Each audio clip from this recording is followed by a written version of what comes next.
धन्यवाद देते हैं, एक शुभ अवसर आप हमें दिए। दयालु और कृपालु परमेश्वर, सारा आदर सारा महिमा हम तुझे देते। अब तेरी इच्छा अनुसार पिता इस क्लास को अगुवाई करो। हम जानते हैं पिता तू हर एक लोगों से बहुत प्यार करता है, तू सिखाने के लिए तत्पर रहता है ताकि तेरे लोग बुद्धिमान समझदार और ये बुरे संसार में तेरे अद्भुत शुभ संदेश को पहुंचाने के लिए तो हर प्रकार से कोशिश करता कि इंसान समझे और जाने और आगे बढ़े और उनको आप शक्ति और सामर्थ्य से अगुवाई करता है। पिता इस क्लास में प्रत्येक लोगों को अगुवाई करना और YouTube चैनल में जो लोग भी क्लास करते हैं पिता आप उन्हें भी बुद्धि समझ के साथ अगुवाई करना। धन्यवाद देते तो सच्चा और जीवित परमेश्वर, हमारे अंदर आपकी भाई को उत्पन्न कर पिता, ताकि हम आपके आदर और महिमा कर सके और आपके अनुभव में, आपकी अनुग्रह में, आपकी प्रेम में और आपकी राज्य में बढ़ सके। धन्यवाद देते यीशु मसीह के नाम से मांगते हैं, आमीन। ओके, गलतियों की किताब में हैं हम लोग और गलतियों का किताब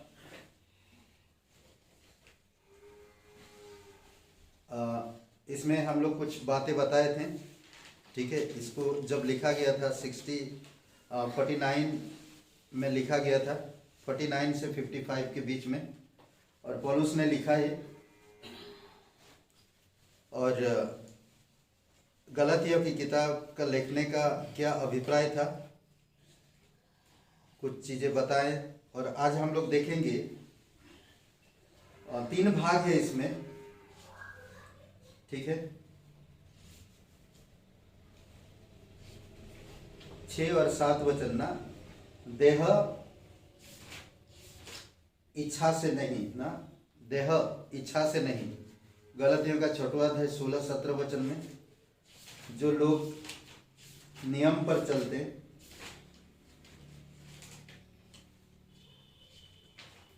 क्या लिखे थे, जो लोग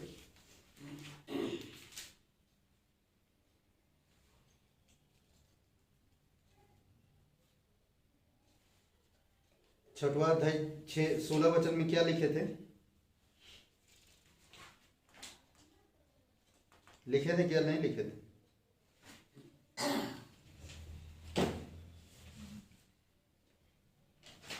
गलतियों का किताब 6वां अध्याय वचन 16 कुछ लिखे थे?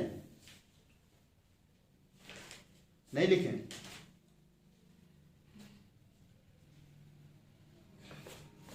छठवां अध्याय 16 वचन 17 वचन। इसमें देह स्वच्छ से नहीं, इच्छा से नहीं, जस्टिफिकेशन लिखा था, सेंटिफिकेशन लिखा था, धर्म पवित्रकरण पौलुस में आरंभ में व्यक्तिगत कर दिए थे सब ये बस। 6 अध्याय का 16 वचन नहीं लिखे थे? इसमें यही लिखा था कि देह इच्छा से 6, हाँ 3 भाग, 6 और 17 16-17। ओके, 16 वचन में परमेश्वर के इजराइल यानी कि परमेश्वर के लोग, 16 वचन में क्या कह रहा कि जिसने इस नियम पर चलेंगे, जितने इस नियम पर चलेंगे उन पर और परमेश्वर के इजराइल पर शांति और दया होती रहे। ओके, 17 में आगे को कोई मुझे दुख ना दे क्योंकि मैं यीशु के दागों को अपने देह में लिए फिरता हूँ, ठीक है। ये पौलुस बता रहा क्योंकि वो लोग जो थे, गलतियों के लोग, अच्छा शुरुआत किया था। हम लोग अभी देखेंगे परमेश्वर में आत्मिक चीज़ों में शुरुआत किया, परंतु उन्होंने शरीर में ख़त्म कर रहे थे आत्मिक चीज़ों को। तो इसीलिए गलतियों की किताब को लिखने का उसका जो अभिप्राय था, इसमें 3 प्रकार की बातें कहता है। ओके, 3 प्रकार की बातें जो मैं बताया था पहले। इसमें धर्मी ठहराए जाने का सिद्धांत था, और दूसरा पवित्रकरण, और पहला धार्मिक सुधार था ठहराए जाने का, और दूसरा पवित्रकरण का था, करें। और बस 2 ही। फिर अन्य महत्वपूर्ण विषय दिए थे, हाँ, पौलुस के आरंभ में व्यक्तिगत 3 वर्ष में जो अलग अलग चीजें। हाँ, गलतियों का 1 अध्याय 17। उसके द्वारा पत्रस का सुधार, व्यवस्था एक शिक्षक है हाँ। के रूप में, आत्मा का फल। बस दूसरा अध्याय 11 वचन, तीसरा अध्याय 24 वचन, पांचवा अध्याय 22 से 23। ओके, तो आज हम चलेंगे, ठीक है। और पौलुस कहता है एक चीज मुझे अच्छा लगता है, मैं नियम पर नहीं बल्कि मैं शरीर की दागों के लिए फिरता हूं, शरीर में यीशु का दाग लिए चलता हूं। एक बहुत अच्छा पावरफुल बात करता, ठीक है। आज हम लोग जो इसमें मैं शॉर्ट में जल्दी में जाऊंगा, ठीक है। अध्याय ये है? अध्याय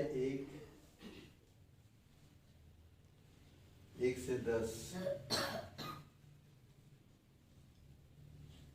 और फिर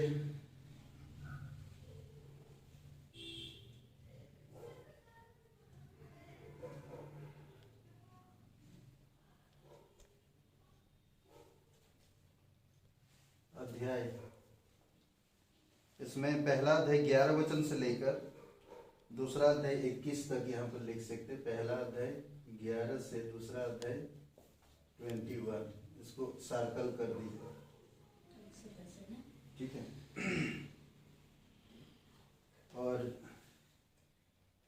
3 और 4 अध्याय, ठीक है। अध्याय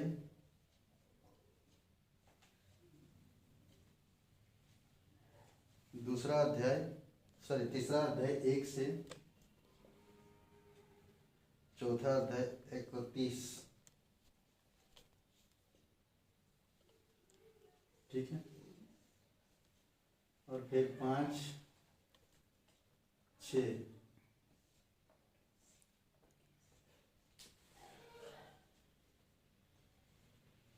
अध्याय, ठीक है। और ये 5वां अध्याय 1 से 6वां अध्याय 10 तक,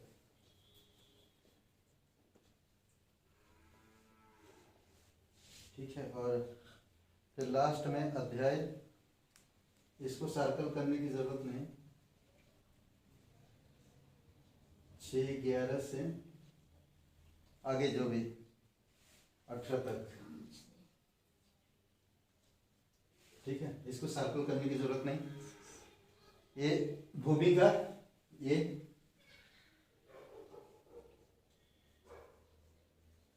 भूमिका। दूसरा पॉइंट में आप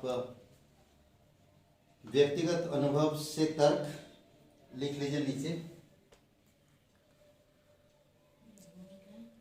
व्यक्तिगत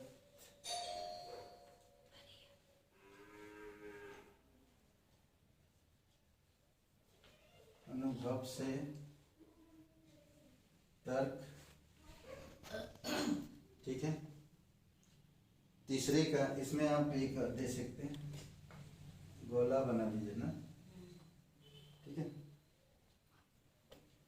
और सिद्धांतिक स्थान से तर्क,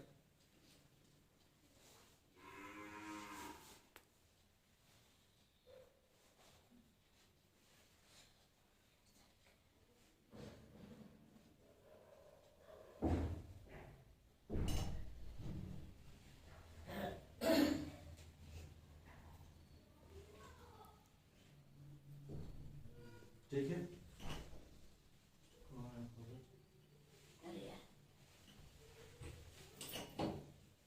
लास्ट है व्यवहारिक उपयोग,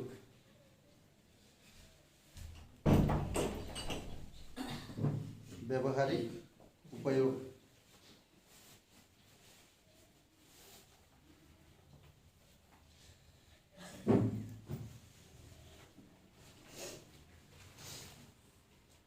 व्यवहारिक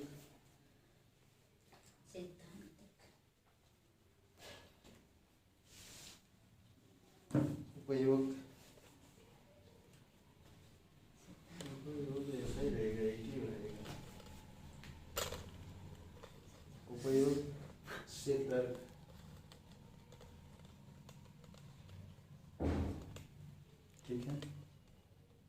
समाप्ति।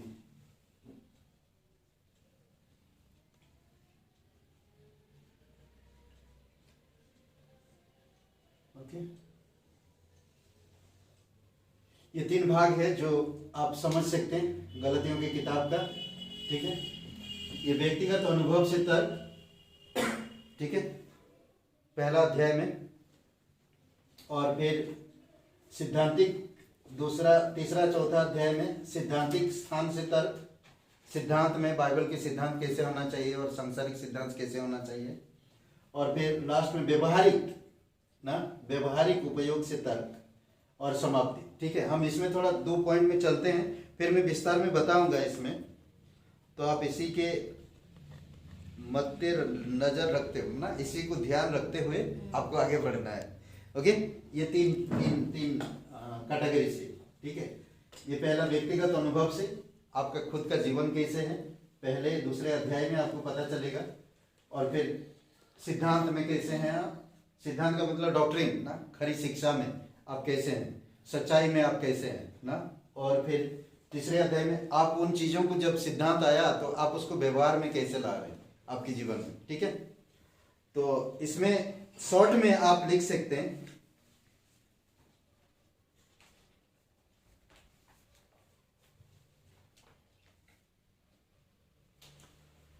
इसमें इसी जगह पे लिखिए, गलतिया की कलीसिया को, तुम क्यों इतने शीघ्र विश्वास के सुसमाचार को छोड़ रहे हो?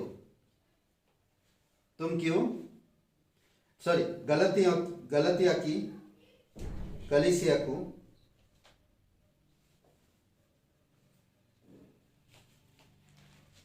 गलतिया की कलीसिया को तुम क्यों इतने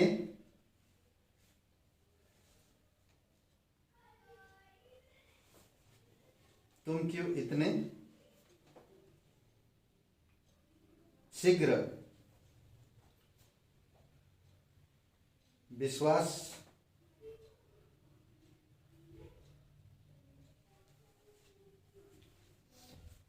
के सुसमाचार को छोड़ रहे हो? इसी के लाइन में ही आएगा, आपको चेंज करने की जरूरत नहीं, ताकि आपकी माइंड में रहे ना। पहले जो भूमिका में है, सबसे पहले गलातिया की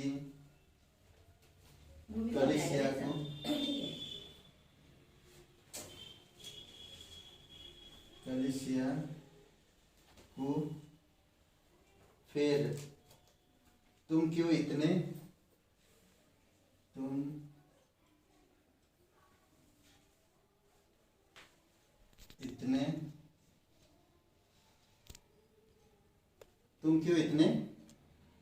शीघ्र विश्वास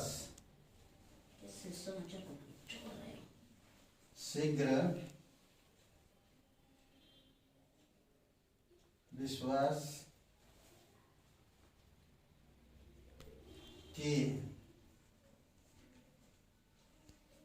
सुसमाचार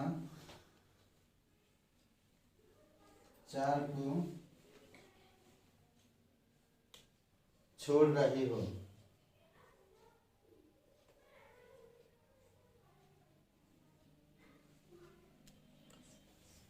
क्वेश्चन मार्क। पहले अध्याय में आपको भूमिका में आपको पता चलेगा कि क्या कर रहे हैं वो लोग ना, भूमिका में आपको मालूम पड़ जाता है क्या कर रहे हैं। गलतिया की कलीसिया क्या कर रहे हैं? सच्चे सुसमाचार से भटक रहे हैं, सच्चे विश्वास से भटक रहे थे वो लोग। ठीक है, वो दूसरे सुसमाचार की ओर मुड़ रहे थे। तो इसी कारण से पौलुस को लिखना पड़ा कि उनको सही सुसमाचार सही तरीका से बताने के लिए। तो वो व्यवस्था, गलतिया के लोग ज्यादातर क्या कर रहे थे कि पुरानी व्यवस्था में जा रहे थे, ज्यादातर पुरानी व्यवस्था में, और पुरानी व्यवस्था के ढंग से हर काम करना चाहते थे। ठीक है, तो इसी कारण से वो बता रहा। एक वचन 3 से 5 पढ़िए, 3 से 5।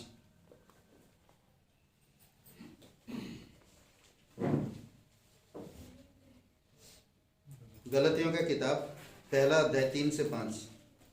परमेश्वर पिता और हमारे प्रभु यीशु मसीह की ओर से तुम्हें अनुग्रह और शांति मिलती रहे। उसी ने अपने आप को हमारे पापों के लिए दे दिया, ताकि हमारे परमेश्वर और पिता की इच्छा के अनुसार हमें इस वर्तमान बुरे संसार से छुड़ाए। उसकी स्तुति और बढ़ाई युगानुयुग होती रहे, आमीन। ठीक है, ये तारीफ कर रहा। और आप छोटवा वचन से लेकर 10 वचन तक आप पढ़ते हैं तो आपको पता चलेगा कि मुझे आश्चर्य होता है। पौलुस डायरेक्ट आप तारीफ करने के बाद, परमेश्वर की संपूर्ण कार्य को दर्शाने के बाद, क्रूस पर जो पूरा हुआ काम को दर्शाने के बाद, पौलुस अब क्या कर रहा है? अब डायरेक्टली जो प्रॉब्लम है उस प्रॉब्लम का सामना कर रहा है। समझ रहे हैं? अब क्या कर रहा? मुझे आश्चर्य होता है कि जिसने तुम्हें मसीह के अनुग्रह से बुलाया, उससे तुम इतनी जल्दी फिरकर और ही प्रकार के सुसमाचार की ओर झुकने लगे, परंतु वह दूसरा सुसमाचार है ही नहीं। पर बात यह है कि जितने ऐसे हैं जो तुम्हें घबरा देते हैं और मसीह के सुसमाचार को बिगाड़ना चाहते हैं, परंतु यदि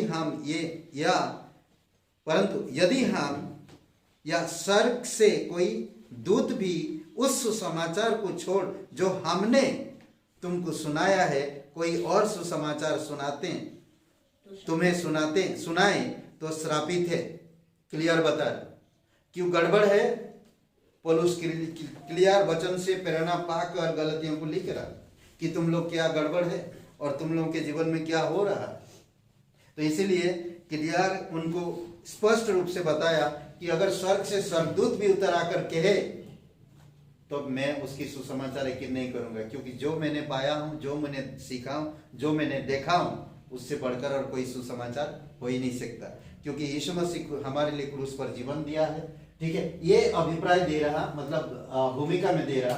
तो आप हम इसमें जब उसको पता चल रहा है, इसमें एक चीज ध्यान रखिए, वचन 6, ठीक है, वचन 6 में कहता, जिसने तुम्हें बुलाया उससे तुम फिर कर, अर्थात कौन बुलाया?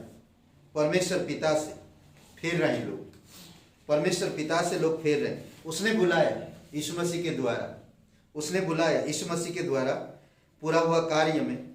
ये व्यवस्था की ओर लौटने के लिए अनुग्रह का त्याग कर रहे थे। समझ रहे? व्यवस्था से लौट रहे, व्यवस्था में लौट रहे थे वापस। समझ लीजिए, पुरानी नियम क्या कर रहा था। ठीक है, मैं थोड़ा सा दिखा रहा हूं आपको ताकि आपको पता चले।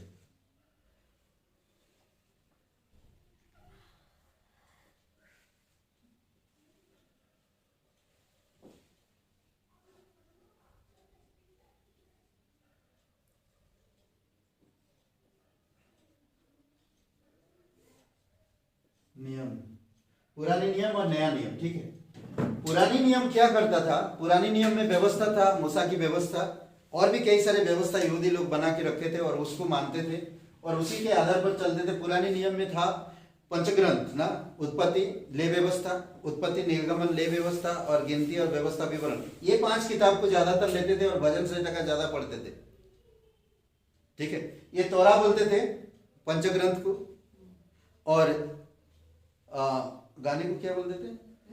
गाने का तोरा बोलते थे पुरानी नियम को, और गाने को, गाने की किताब को, जो भी मैं भूल रहा हूँ, याद नहीं आ रहा। एनीवे, तो वो लोग क्या करते थे पुरानी नियम के लोग? एक मसीह आएगा तो वो लोग क्या देखते थे? क्रूस को ऐसा देखते थे, आएगा, आया नहीं अभी तक, आएगा। ठीक है, वो आएगा, एक मसीह आएगा। पुरानी नियम देखता था क्रूस को, पर क्रूस के बारे में पता नहीं था। क्रूस के बारे में बता रहे हैं, आएगा मसीह, क्रूस पर चढ़ेगा, कब्र में जाएगा, तीसरे दिन जी उठेगा। ये सारी चीजें उनको मालूम, एक एक अलग अलग जगह पे परमेश्वर पुराने नियम से बातें कर रहा है। और ये क्या कर रहे हैं? पुरानी नियम क्या आगे देख रहे थे, आने वाला, होने वाला है, पर नया नियम क्या कर रहा? पीछे देख रहा, हो चुका है। समझ रहे? हम लोग कहां पर है? यहां पर है, नया नियम में। हम लोग क्रूस को पीछे देख रहे हैं, हो चुका है। हम लोग क्रूस के काम को देख रहे हैं, हो चुका। अब जब पूरा काम हो चुका, मैं कहां पर? अनुग्रह में हूं। यहां पर व्यवस्था था पुरानी नियम में, व्यवस्था, यहां पर अनुग्रह है, अनुग्रह है। पुरानी नियम व्यवस्था में थी और मसीह आएगा उस पर इंतजार कर रहे थे। हम लोग व्यवस्था पूरा हो गया, हम लोग यीशु आ चुका, हम लोग अनुग्रह में। आपका उद्धार कैसे हो गया? आपका उद्धार कैसे हुआ? कैसे हुआ उद्धार? हाँ, इफिसियों का पहला अध्याय खोलिए, सॉरी दूसरा अध्याय,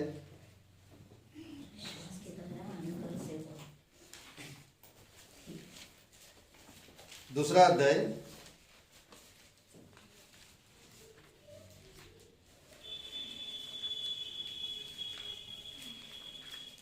5 वचन पढ़िए। जब हम अपराधों के कारण मरे हुए थे तो हमें मसीह के साथ जिलाया, अनुग्रह ही से तुम्हारा उद्धार हुआ है। किससे उद्धार हुआ है? अनुग्रह से। और वचन क्या बोलते कि 8 पढ़िए। क्योंकि विश्वास के द्वारा अनुग्रह एक काम करिए, 5, 6, 7, 8 पढ़िए।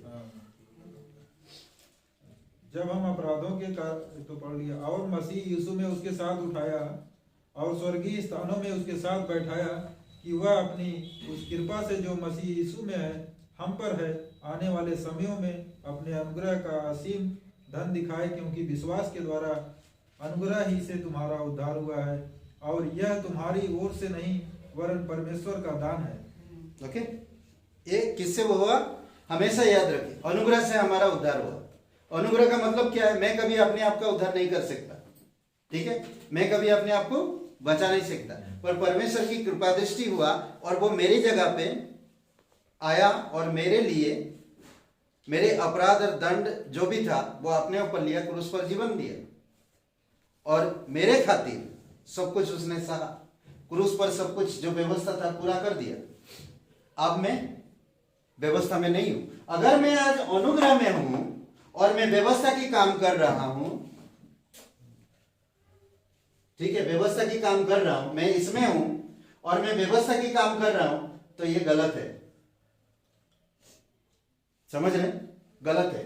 मुझे अनुग्रह से चलना है। पवित्र आत्मा जो हमें दिया गया परमेश्वर के लिए भलाई को उत्पन्न करना है। अगर मैं अनुग्रह में रहकर व्यवस्था को पूरा करता हूं तो मैं गलत मसीह हूं। समझ रहे?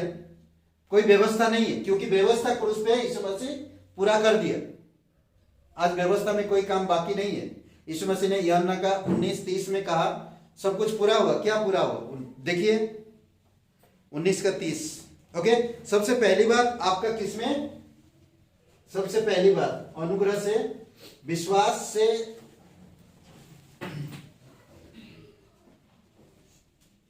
जब यीशु ने सिरका लिया तो कहा पूरा हुआ और सिर झुकाकर प्राण त्याग दिए। आया था यीशु मसीह, क्या पूरा किया? व्यवस्था। परमेश्वर जो व्यवस्था मनुष्य को दिया था, कोई भी मनुष्य उस व्यवस्था को पूरा नहीं कर पाया। स्वयं परमेश्वर इस धरती पर उतर आया और उस व्यवस्था को पूरा किया, आपको मुझे अनुग्रह दिया। आज हम व्यवस्था के काम करके स्वर्ग नहीं जा सकते। इसीलिए वचन 9 इफिसियों का 2 अध्याय वचन 9-10 कहता है हम अपने कर्मों के द्वारा कभी भी स्वर्ग नहीं जा सकते। अगर मैं अपने कर्मों के द्वारा स्वर्ग चला जाऊंगा और कल जाके मैं परमेश्वर के पास यही कहूंगा कि परमेश्वर आपने तो मेरे लिए कुछ भी नहीं किया, मैं तो अपनी ताकत से, अपनी कर्मों से स्वर्ग आया। इसीलिए आज संसार के लोग कहते हैं कर्म ही पूजा है। नहीं दोस्त, कर्म ही पूजा नहीं है, परमेश्वर का अनुग्रह है। अनुग्रह पाने के बाद आप कर्म करो, वो कर्म आपका गिना जाएगा। समझ रहे? तो ये चीज है। समझ गए? समझे क्या नहीं समझे? ओके, जो कोई विश्वास में है आज वो व्यवस्था में नहीं है, और जो व्यवस्था में है वो विश्वास में नहीं है। तो ध्यान रखिए, विश्वास के द्वारा हम स्वर्ग मिलता है, उद्धार मिलता है, व्यवस्था के द्वारा नहीं। समझ रहे हैं? व्यवस्था के द्वारा हमें उद्धार नहीं मिल सकता, सिर्फ विश्वास के द्वारा, अनुग्रह से हमारा उद्धार होता है। विश्वास के द्वारा, अनुग्रह ही से हमारा उद्धार हुआ है। ठीक है? क्लियर है? समझ गए? ओके, तो दूसरी बात इसमें हम देख सकते हैं कि गलतियों का, किधर गया? इधर ही है। ओके, इसमें क्या कहता कि वे व्यवस्था की ओर से लौटने के लिए अनुग्रह का त्याग कर रहे थे। कौन लोग? गलतियों के लोग अनुग्रह को त्याग कर रहे थे, ठीक है, और अपने अनुग्रह को त्याग रहे थे और अपने अभाव के लिए वे स्वयं उत्तरदायी थे, वो खुद उत्तरदायी थे। कोई उनको कोई जब तो आप सिद्धांत जानते हो, अनुग्रह को जानते हैं, अगर कोई आपको भटका रहा तो आप नहीं पहचान सकते, पहचान लोगे ना। कल अगर कोई फेरी वाला आपके पास आता है और फटा पुराना को छुपा छुपा के, दबा दबा के, हिला हिला के, उसको छुपा के आपको दे देता है, बेच देता है 500 रुपया में, बाद में आप जब खोलते पूरा तो पता चलता कि फटा हुआ है। अरे यार वो ठग दिया, ये मेरा ही गलती है, बोलते क्या नहीं, ये मेरा ही गलती। उस समय अगर मैं खोल के देख लेता तो ये गलती कभी नहीं होता, नहीं, कई बार होता है हम लोग ऐसा ठग जाते। उसी प्रकार जब आपको सच्चे क्या बोलते सच्चे सुसमाचार मिला है तो आप उस सच्चे सुसमाचार को समझ लो अच्छी तरह से। कोई झूठी सुसमाचार जब आएगा तो आप पहचान लोगे। इसीलिए पौलुस कहता अगर स्वर्ग से स्वर्गदूत भी उतर आए तभी मैं उस पर विश्वास नहीं करूंगा। क्या कह रहा 8 वचन में, यदि हम ये स्वर्ग से कोई दूत भी उस सुसमाचार को छोड़ जो हमने तुमको सुनाया है कोई और सुसमाचार सुनाए तो वो श्रापित है। मैं यकीन नहीं कर सकता, मैं डायरेक्ट उसको कहूंगा तू श्रापित है, खत्म ना। कई बार लोग बोलते हैं हाँ हाँ ठीक है चल ठीक है आएंगे, आज लेगा थोड़ा वॉश आउट करेगा, काल मिलेगा थोड़ा वॉश आउट करेगा, परसों मिलेगा थोड़ा और आपको अंदर डालेगा ना, कचड़ा पट्टी ना, मिक्स मसाला डालेगा अंदर, फिर तो आप अंदर गुड़ हो रहा ना, दिमाग खा रहा। यार पास्टर जी बोलते ऐसा, वो लोग बोलते ऐसा, वो बोलते ऐसा, अब करे तो करेगी, नहीं जाएंगे किधर। शैतान तो यही चाहता है, शैतान तो यही चाहता है। वचन 7 में कहता है मसीह के सुसमाचार यानी कि मसीह में परमेश्वर के अनुग्रह का शुभ संदेश छुपा हुआ है। मसीह में परमेश्वर के अनुग्रह का शुभ संदेश जिसने अपने आप को हमारे पापों के लिए दे दिया। वचन 4 में जो बता रहा इसी अध्याय में, ठीक है, जिन्होंने किसी अन्य मार्ग की शिक्षा दी थी, उन्होंने सत्य के सुसमाचार को संकट में डाल दिया था। कुछ लोगों ने ऐसे कुछ सुसमाचार लाए थे, शिक्षा लाए थे और अन्य मार्ग में ले जाने के लिए, और सत्य के सुसमाचार में संकट लाए थे। और कुछ लोग हाँ बोलते व्यवस्था भी करना चाहिए, परंपरा तो चाहिए, हम जिस कल्चर में रहते हैं, जिस सभ्यता में हम रहते हैं उस सभ्यता को तो आदर करना चाहिए, हमें उसको भूलना नहीं चाहिए, हमें उसको करना चाहिए। मूसा की गद्दी पर बैठ के फारिसी शास्त्री लोग यही तो शिक्षा देते हैं। आज बहुत सारे संत कवि लोग हैं जो संसार को अपनी मुट्ठी में करना चाहते हैं, लोगों को अपनी मुट्ठी में करना चाहते हैं, लोगों को अपनी चरणों में झुकाना चाहते हैं। तो परमेश्वर ऐसा नहीं है। परमेश्वर आपको तैयार किया ताकि उसकी महिमा हो सके, बनाया। शापित शब्द का क्या अर्थ है, क्यों शापित बोल रहे, इसको बोलते दूसरा एक शब्द में अभिशाप ना, श्राप दे दिया या विनाश के लिए समर्पित कर दिया, विनाश के लिए उस सुसमाचार। कलीसियाई रूप से यह बहिष्कार के साथ जुड़ा होता था, बहिष्कार के साथ, इसको पूरी तरह से बहिष्कार किया जाता था। वे जो प्रभु को प्रेम नहीं करते वे भी शापित है। जो प्रभु को प्रेम नहीं करते वो परमेश्वर की नहीं हो सकते। समझ रहे हैं? ओके, वचन 10 में कहता, यदि मैं अब तक मनुष्य ही की प्रसन्न करता रहता तो मसीह का दास ना होता। ये भी एक पौलुस अद्भुत बात कहता, अगर अब तक अगर मैं इंसान को ही खुश कर रहा हूं तो मैं यीशु का दास नहीं हूं ना। इसमें कुछ बातें देखिए, मनुष्य को ही प्रसन्न करता रहता, अर्थात इसमें कहता अपने संदेश के स्तर को नीचे उतारकर अपने जो संदेश को नीचे उतरकर, यानी कि जो संदेश परमेश्वर दे रहा उस संदेश के हिसाब से मैं नहीं कर रहा। ओके, दूसरी बात इसमें दिखाता कि पौलुस पर परमेश्वर के राज्य में प्रवेश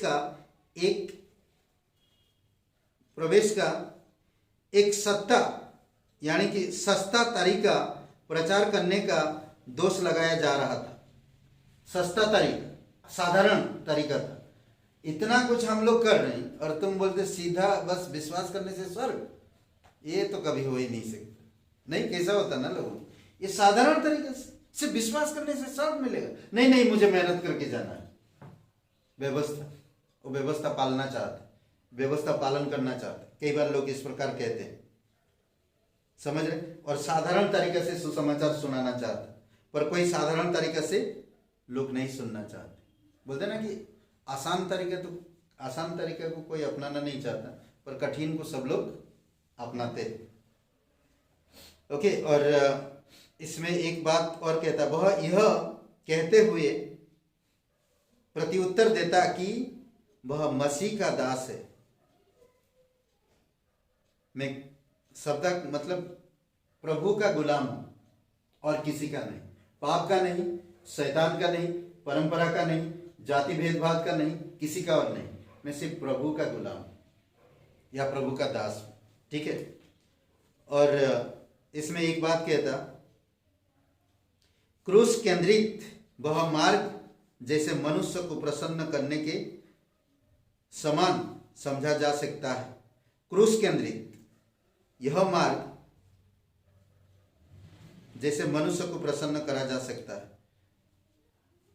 मैं परमेश्वर में खुश करूं लोगों को ना, क्रूस केंद्रित संदेश, खुश करना लोगों को। ठीक है, दूसरे में आप दूसरे पहला अध्याय 11 वचन से दूसरा अध्याय 21 वचन में आपको यहाँ पर बहुत सारी चीजें मिलेगा। मैं आपको विस्तार में समझा देता हूं। ठीक है, इसमें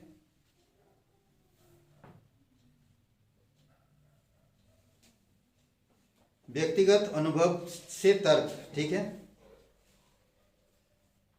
ऐसा लिख सकते हैं कई सारी जगह पे। इसमें तो बहुत सारी चीजें है यार, समझाएं कैसे, समझा दें शॉर्ट में। हाँ चलिए, ठीक है, ये वाला हम लोग अभी चल रहे हैं इसी में। ओके, व्यक्तिगत अनुभव से तर्क। इसमें बहुत बार आपको कई सारी चीजें मिलेगा। 2-3 चीजें मैं बता दे रहा हूं आपको। ठीक है, प्रकाशन, मसीह में स्वतंत्रता, मसीह में स्वतंत्रता नहीं, एक एक शब्द में बता रहा हूं, ये शब्द मिलेगा आपको जब हम लोग आगे बढ़ेंगे। ठीक है, प्रकाशन, मसीह में स्वतंत्रता, प्रचार, क्या बोलते, प्रचार क्या बोलते, सुसमाचार प्रचार किया गया। ओके, व्यवस्था के कामों के द्वारा नहीं,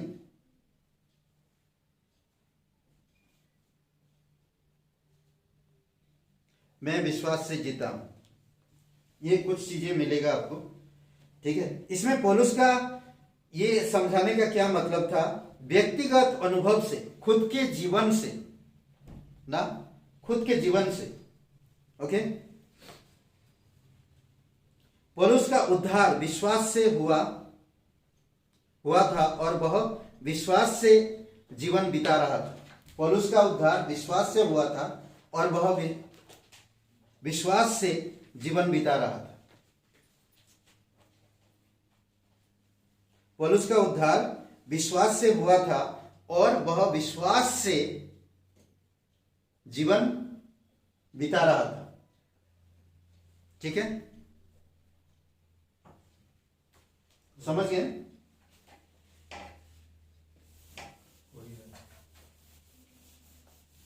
हाँ?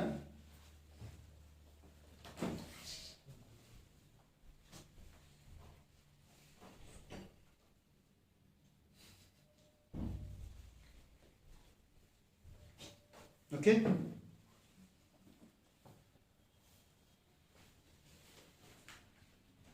ठीक है। पौलुस अपनी बात को अपने व्यक्तिगत अनुभव के आधार पर बताता है, अपनी व्यक्तिगत अनुभव से बता रहा। पौलुस अपनी बात को अपने व्यक्तिगत अनुभव से बता रहा। क्या बता रहा?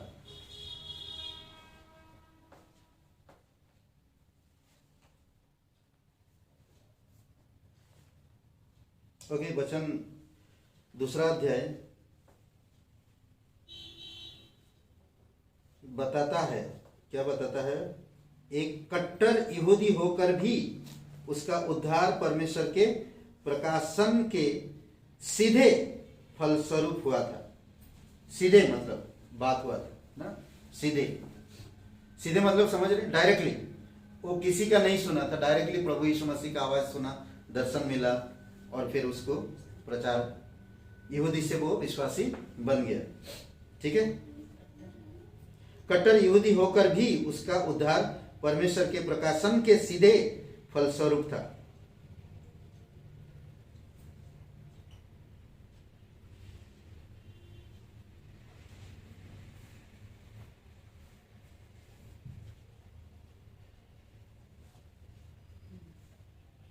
ना तो मनुष्य की शिक्षा से, ना मनुष्य की शिक्षा से,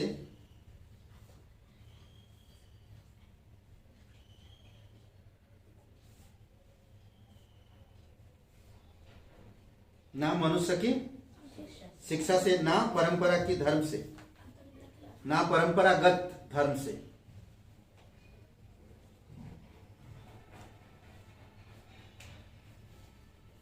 ना परंपरागत धर्म से।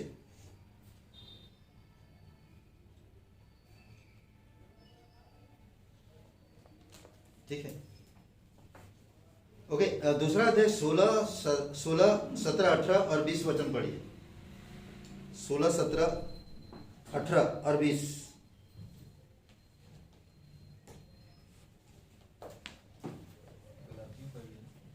हैं? तो भी यह जानकर कि मनुष्य व्यवस्था के कामों से नहीं पर केवल यीशु मसीह पर विश्वास करने के द्वारा धर्मी ठहरता है, हमने आप भी मसीह यीशु पर विश्वास किया कि हम व्यवस्था के कामों से नहीं पर मसीह पर विश्वास करने से धर्मी ठहरे। इसलिए कि व्यवस्था के कामों से कोई प्राणी धर्मी न ठहरेगा। हम जो मसीह में धर्मी ठहरना चाहते हैं, यदि आप ही पापी निकले तो क्या मसीह पाप का सेवक है?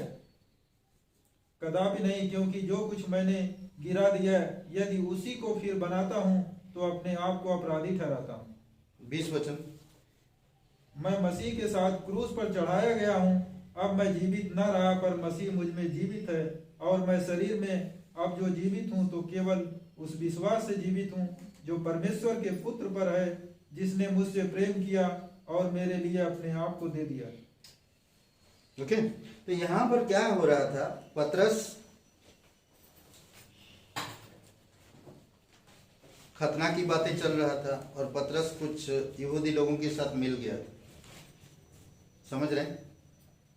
तो खतना के बिना कोई भी, इनका जो सिद्धांत था, खतना के बिना कोई भी परमेश्वर का नहीं कहलाएगा। समझ रहे? इस वचन से हमें मालूम पड़ता कि खतना के बिना कोई भी परमेश्वर का नहीं कहलाएगा। खतना जरूरी है, वो लोग बता रहे थे। ठीक है, पर अनुग्रह में वो नहीं है।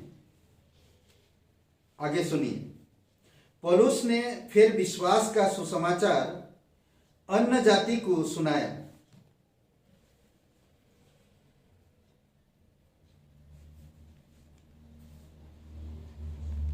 पौलुस ने फिर विश्वास का सुसमाचार अन्य जातियों को सुनाया और उन यहूदियों का खंडन किया जो यहूदी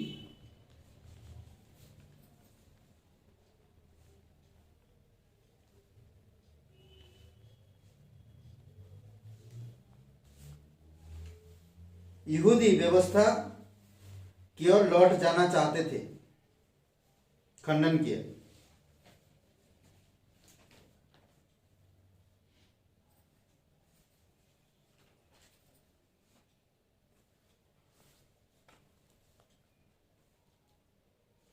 वो 13 वचन अगर पढ़ते हैं 12-13, इसलिए कि याकूब की ओर से कितने लोगों के आने से पहले वह अन्य जातियों के साथ खाया करता था, परंतु जब वे आए तो खतना किए हुए लोगों के डर के मारे उनसे हट गया और किनारा करने लगा। और उसके साथ शेष यहूदियों ने भी कपट किया, यहाँ तक कि बरनबास भी उनके कपट में पड़ गया था। 14 वचन में, जब मैंने देखा कि वे सुसमाचार की सच्चाई पर सीधा चाल नहीं चलते, तो मैंने सबके सामने कैफा से कहा कि जब तू यहूदी होकर अन्य जातियों की नाई चलता है और यहूदियों की नाई नहीं, तो तू अन्य जातियों को यहूदियों की ओर चलने को क्यों कहता है। समझ रहे, देख रहे किस तरह से पौलुस कह रहा, डर के मारे ना। कभी कभी बोलते यार ये संत है, कवि है, भाई उनका आदर करना पड़ेगा। नहीं, मुझे सुसमाचार में कोई कॉम्प्रोमाइज नहीं करना, सुसमाचार में मुझे कोई उनके सब तरफ नहीं झुकना। चाहे वो कौन सा भी बड़ा पार्टी में मुझे बुलाया हो, चलो भाई धीरे से उनके सामने नमस्कार ही कर लेता हूँ, नहीं, मुझे नहीं करना हो वहां पर जाकर दंडवत। मुझे कहना है शैतान है, शैतान है, ये गलत है, मैं नहीं कर सकता। पौलुस वही बात पतरस को भी समझा रहा और बता रहा, कैफा को डांटा बोलते हैं। अभी आगे देखिए, ठीक है, यहां पर कहता पौलुस ने पतरस को भी यहूदी धर्म की ओर झुक जाने और इस बात के आग्रह किए कि अन्य जातियों को यहूदियों के नियम का पालन करने को क्यों कहता है। इसीलिए सुसमाचार से ही पौलुस को डांटा। समझ रहे हैं, ये वचन समझ जाएंगे, पढ़ेंगे तो समझ जाएंगे। ठीक है, तो आप अपनी भाषा में लिख लीजिए जो भी हो। और उसको डांटा, पतरस को, वही तो बोल रहे हैं, पौलुस ने पतरस को डांटा। वचन भी पढ़ के सुना दिया, आप वचन मार्क कर लीजिए, ठीक है। पौलुस ने कड़ाई से यह तर्क किया कि धार्मिकता विश्वास से मिलती है। ठीक है, पौलुस ने कड़ाई से यह तर्क किया कि धार्मिकता जो हमें कर्मों से नहीं मिलता बल्कि विश्वास से मिलती है, ना कि व्यवस्था के कामों से। ऐसा लिखिए, पौलुस ने कड़ाई से यह तर्क किया कि धार्मिकता विश्वास से मिलती है, ना कि व्यवस्था के कामों से।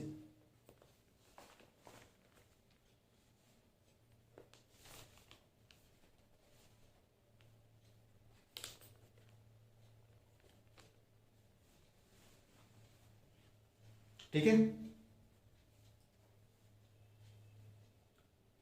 मसीह के साथ विश्वासी व्यवस्था के श्राप और उसके दावे के लिए मर चुका है।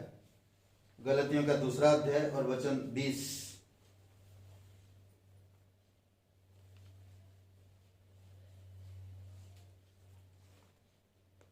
ठीक है, किसके लिए मर चुके हैं?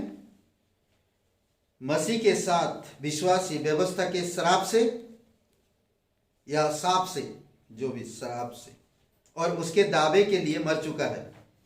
सत्य यह है कि यदि मनुष्य कर्मों और व्यवस्था के पालन से उद्धार पा सकता, तो फिर मसीह को क्रूस पर प्राण देना व्यर्थ होता। ठीक है, इससे समझ जाना चाहिए हर एक विश्वासी को। मैं फिर से बता रहा हूं, सत्य यह है कि यदि मनुष्य कर्मों और व्यवस्था के पालन से उद्धार पा सकता, तो मसीह का क्रूस पर प्राण देना व्यर्थ होता। ठीक है, ये कंप्लीट हो गया। पहला अध्याय 11 वचन से दूसरा अध्याय 21 वचन। ठीक है, अब हम तीसरा अध्याय में चलते हैं। तीसरा अध्याय में चलते हैं, सिद्धांतिक तर्क ना, सिद्धांतिक तर्क, एक खरा शिक्षा, उसके बारे में क्या शिक्षा ना, डॉक्ट्रिन बोलते जिसको, इंग्लिश में डॉक्ट्रिन बोलते हैं, एक सही डॉक्ट्रिन, खरा शिक्षा, ठीक है, खरी शिक्षा। इसमें हम लोग कुछ चीजें देखेंगे। विश्वास से उद्धार, विश्वास से पवित्रीकरण, विश्वास से उद्धार, विश्वास से पवित्रीकरण। आपने ऑलरेडी लिखा है ना, उसमें सिर्फ इतना लिख दीजिए, विश्वास से उद्धार और विश्वास से पवित्रीकरण। विश्वास के बिना हम पवित्र भी नहीं हो सकते, कर्मों के द्वारा हम कभी पवित्र नहीं हो सकते, समझ रहे हैं? इतना सिर्फ लिखिए आप उसमें, विश्वास से उद्धार, विश्वास से पवित्रीकरण, ठीक है। गलतियों के इन नाजुक सिद्धांतिक भाग में पौलुस, गलतियों के इस नाजुक सिद्धांतिक भाग में पौलुस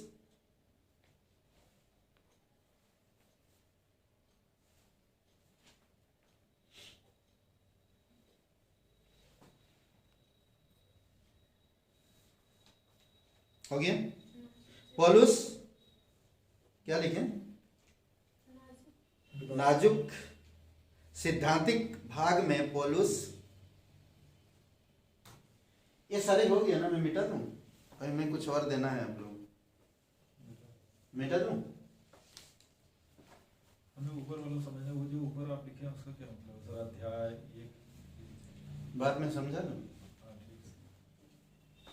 ये जो अध्याय एक पहला अध्याय 11 वचन से दूसरा अध्याय 21 वचन में जो भी प्रॉब्लम हुआ उसके बारे में तर्क कर रहा है ना, व्यक्तिगत अनुभव बता रहा है, गलतियों का ही किताब है ये, गलतियों का जो भी है सारी गलतियों का ही हम बातें कर रहे हैं पूरा।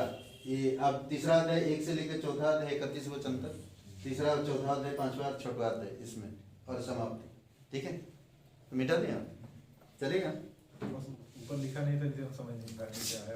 ये गलतियों का है सारे, ठीक है। हो गया? मिटा दें? कोई कुछ बोल ही नहीं रहा, जाने दीजिए। ओके, आगे लिखिए। पौलुस लिखें, कंटिन्यू। गलतियों को अनेकों जांच के प्रश्न से चुनौती देता है, गलतियों को अनेक जांच के प्रश्न से चुनौती देता है।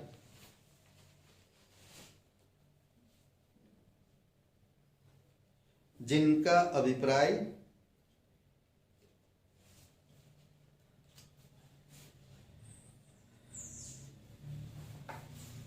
फिर से मैं बता रहा हूं, ठीक है। पौलुस गलतियों को अनेक जांच के प्रश्न से चुनौती देता है, जिनका अभिप्राय यह था कि विचार करे,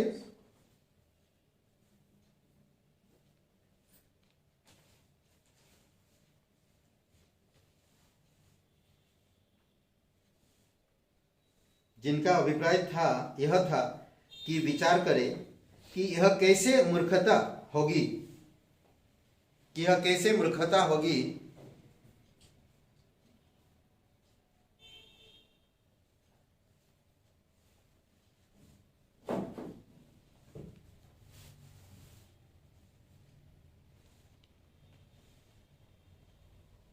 ठीक है।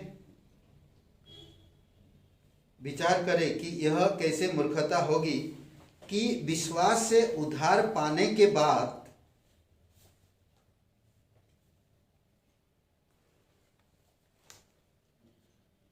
कैसे मूर्खता होगी कि विश्वास से उद्धार पाने के बाद उनके लिए व्यवस्था के अनुसार रहना जरूरी है या आवश्यक है, आवश्यक है। उद्धार पाने के बाद उनके लिए व्यवस्था के अनुसार रहना आवश्यक है।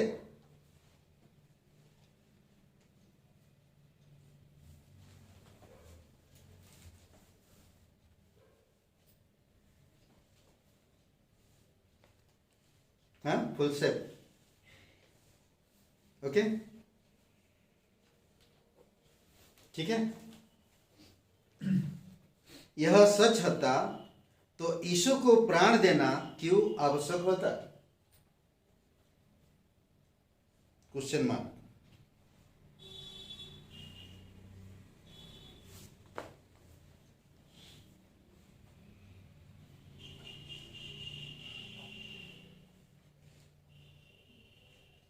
ठीक है।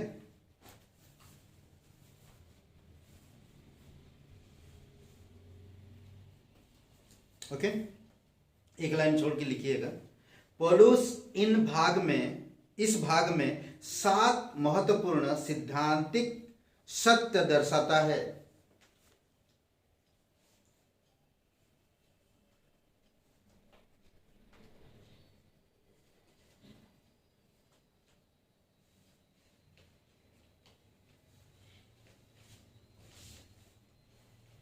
पॉलुस इस भाग में 7 महत्वपूर्ण सिद्धांतिक सत्य दर्शाता है जो प्रत्येक विश्वासी को मसीह में विश्वास के सुसमाचार के द्वारा स्थिर रख सकता है।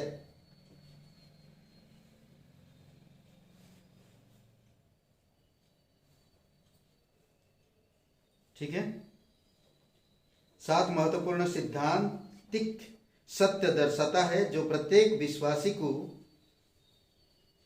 मसीह में विश्वास के सुसमाचार के द्वारा स्थिर रख सकता है।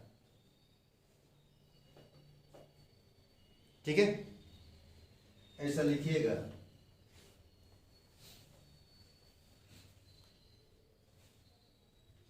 सत्यवान, ठीक है, 3 अध्याय 1 से 5। फिर सत्य,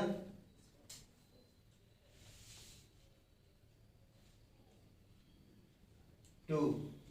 ठीक है, ऐसा लिखिएगा तो आपको इजी रहेगा मालूम करने के लिए। सत्यवान, कितने सत्य दिया है?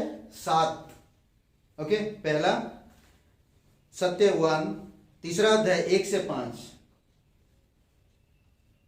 ठीक है, जब आप पढ़ेंगे, मैं शॉर्ट में दे रहा हूं, आप जब पढ़ेंगे तो आपकी तरीके से समझिएगा इसको। ठीक है, जबकि उद्धार विश्वास से है, कर्मों से नहीं।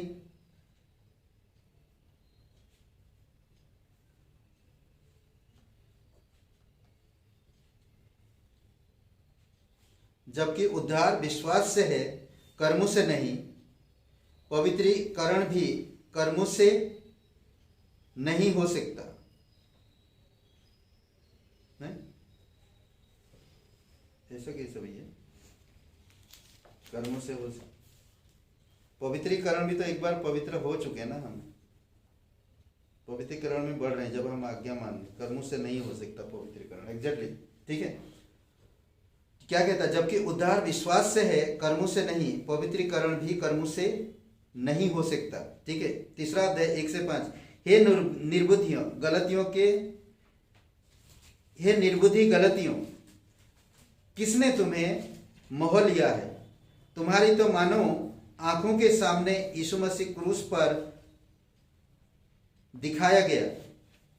मैं तुमसे केवल यह अपना जानना चाहता हूं कि तुमने आत्मा को व्यवस्था के कामों से या विश्वास के समाचार से पाया।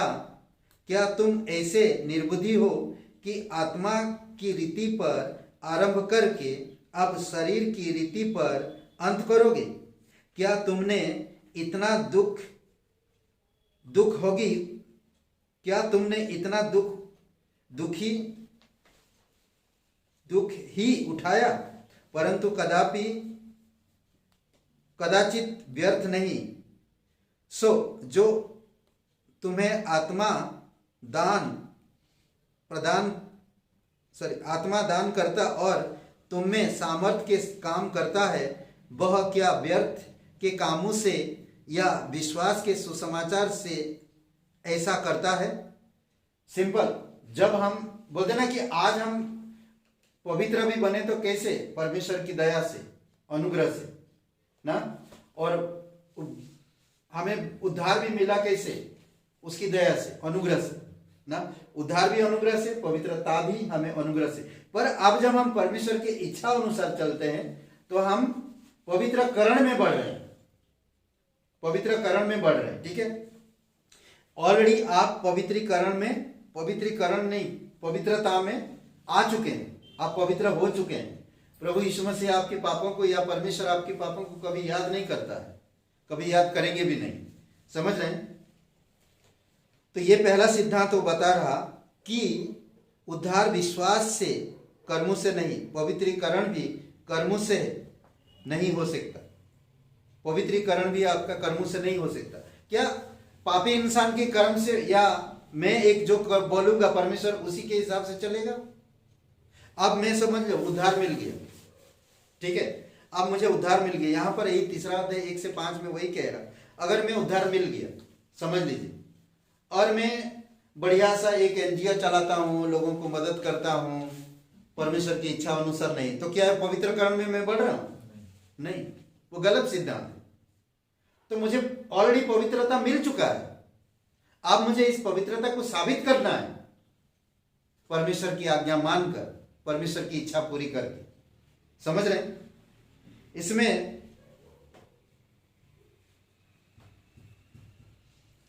तीसरे वचन में, क्या तुम ऐसे निर्बुद्धि हो कि आत्मा की रीति पर आरंभ करके अब शरीर की रीति पर अंत करोगे? पौलुस ने इस तर्क को सुसमाचार पहुंचाया और आत्मा ने उनमें कार्य किया। सुसमाचार, पौलुस ने सुसमाचार को गलतियों तक पहुंचाया और आत्मा ने काम आरंभ किया, ठीक है। तो अभी अब वे इस आशा से शरीर के कार्य की ओर वापस लौट रहे। समझ रहे? शरीर का जो काम था पहले, वही काम में वापस जा रहे। बोलते नहीं, हमें तो उद्धार तो मिल गया, पर हमें पवित्र होने के लिए हमें तो कर्म करना पड़ेगा। उनका कहना है ये नहीं, आपको जिस समय आप उद्धार किया उसी समय आप पवित्र भी हो गए, आप धर्मी गिने गए, आपको मुफ्त में मिल गया ये सारी चीजें। अब आपको साबित करना कि मैं परमेश्वर का हूं, परमेश्वर की इच्छा अनुसार। शरीर की कामों से मैं कभी भी पवित्र नहीं बन सकता। समझ गए? इसमें और एक बातें कहता है कि विश्वास, आत्मा, और क्या कहता है कि विश्वास यानी कि विश्वास कार्य, विश्वास आत्मा और कार्य शरीर का संयोग अधिक सरलता से बेहतर तरीका से कार्य करेगा, ठीक है। विश्वास क्या बोलता है? वो आत्मा है और कार्य शरीर है, ठीक है। ये दोनों का संयोग, दोनों को एक साथ काम करने के लिए कहता है, बेहतर काम कर सकते हैं, ठीक है। और वचन 5 में क्या कह रहा कि जो तुम्हें आत्मा का दान करता और तुम में सामर्थ्य के काम करता, वह क्या व्यवस्था के कामों से या विश्वास के सुसमाचार से ऐसा करता है? इसमें एक बात कहता, प्रेरितों के काम 14 अध्याय अगर वचन 3 और 8 से 11 में अगर पढ़ते हैं तो यहां पर बताता है इसमें कुछ सामर्थ्य के काम, ठीक है। तो हम लोग खुलते हैं प्रेरितों के काम 14 अध्याय और वचन 3 और 8 से 11।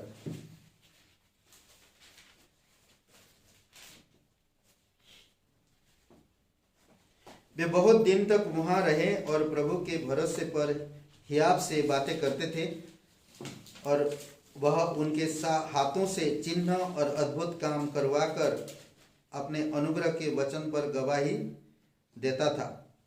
ओके, 8 से 11 तक। लुस्त्रा में एक मनुष्य बैठा था जो पाँव का निर्बल था, वह जन्म ही से लंगड़ा था और कभी ना चलता था। वह पौलुस को बातें करते सुन रहा था। उसने उसकी ओर टकटकी लगाकर देखा कि इसको चंगा हो जाने का विश्वास है, और ऊंचे शब्द से कहा, अपने पाँव के बल सीधा खड़ा हो। तब वह उछलकर चलने फिरने लगा। लोगों ने पौलुस का यह काम देखकर लुकायुनिया की भाषा में उन्हें शब्द से कहा, देवता मनुष्य के रूप में होकर हमारे पास उतर आया है। देवता मानने लगे। समझ रहे? लोग। क्या इसमें क्या हुआ? आत्मा तो है अंदर, जब मैं विश्वास किया वो आत्मा का काम था, वो भी मेरे अंदर है। अब शरीर भी उसको देखा ना, लंगड़ा है, और देखा कि वो चंगा होने का उसको इच्छा है, ठीक होने का। तो पौलुस ने चिल्ला के कहा खड़े हो जा, और वो खड़े हो गए। अभी पतरस का बात याद आ रहा?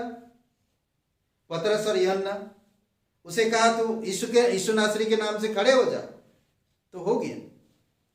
नहीं, वो लोग क्या किया? यीशु के नाम से उसको वो कर्म कर रहे हैं ना, और पौलुस वही कर्म किया जो यहां पर भी। तो अपनी ताकत से हम कुछ नहीं कर सकते, परमेश्वर की इच्छा अनुसार हमें करना चाहिए। व्यवस्था के द्वारा नहीं किए गए थे वो लोग। क्या व्यवस्था के द्वारा उसको चंगाई मिला? नहीं। या और कर्मों के द्वारा, अरे तुम 10 काम करो, जाके भाई तुम 10 काम करो, तुम चंगा मिल जाएगा तुम्हें, ऐसा नहीं बोला पौलुस। पौलुस ने वहां पर खड़ा होकर कहा तू खड़े हो जा, और उछलने लगा वो। सोची, ये क्या बोलते, ये पवित्र बोलते ना कि ये एक कर्म जो परमेश्वर की इच्छा अनुसार वो कर रहा है। अद्भुत अद्भुत है नहीं? दूसरा क्या था, बताया था मैं?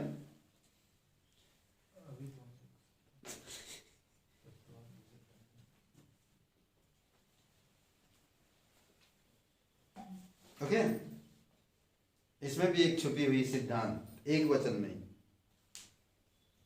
अद्भुत है। अब्राहिम ने परमेश्वर पर विश्वास किया और यह उसके लिए धार्मिकता गिनी गई। गलतियों का 3 अध्याय वचन, इसमें पहुंच गए। दूसरा सत्य नंबर 2, 3 अध्याय वचन 6। ठीक है, यहां पर धार्मिकता की बात कर रहा। यहां पर क्या कहता है, सुनिए। सब सच्चे विश्वासियों का पिता अब्राहिम का उद्धार विश्वास से हुआ।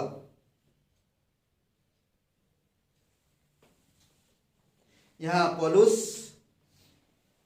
लिखे, सब सच्चे विश्वासियों का पिता अब्राहिम का उद्धार विश्वास से हुआ, फुल स्टॉप।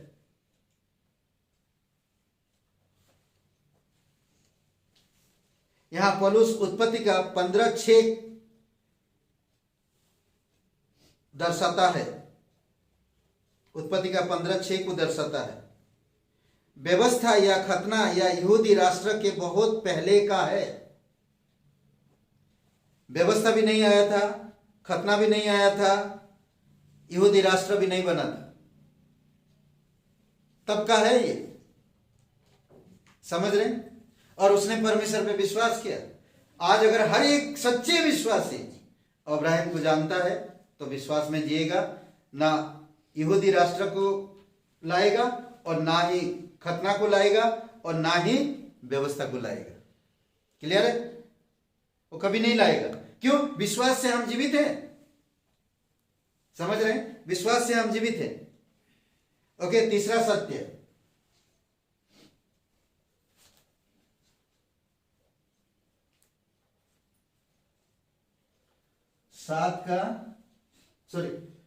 तीन का 7 से 9।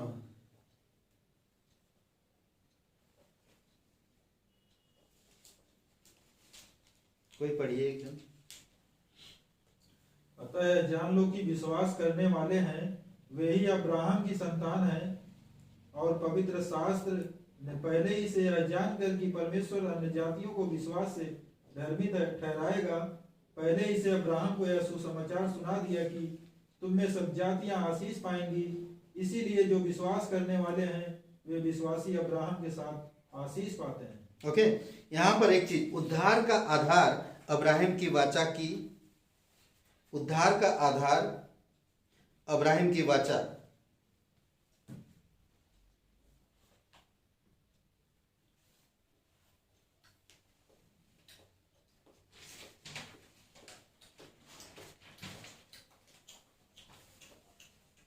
ओके। उद्धार का आधार अब्राहम की वाचा की आत्मिक आशीष की प्रतिज्ञा है। वाचा की आत्मिक प्रतिज्ञा की आत्मिक आशीष की प्रतिज्ञा है।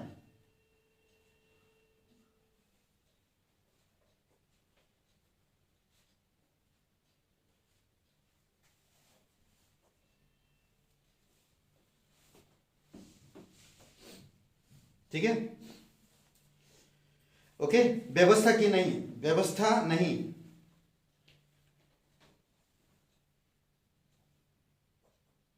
ठीक है।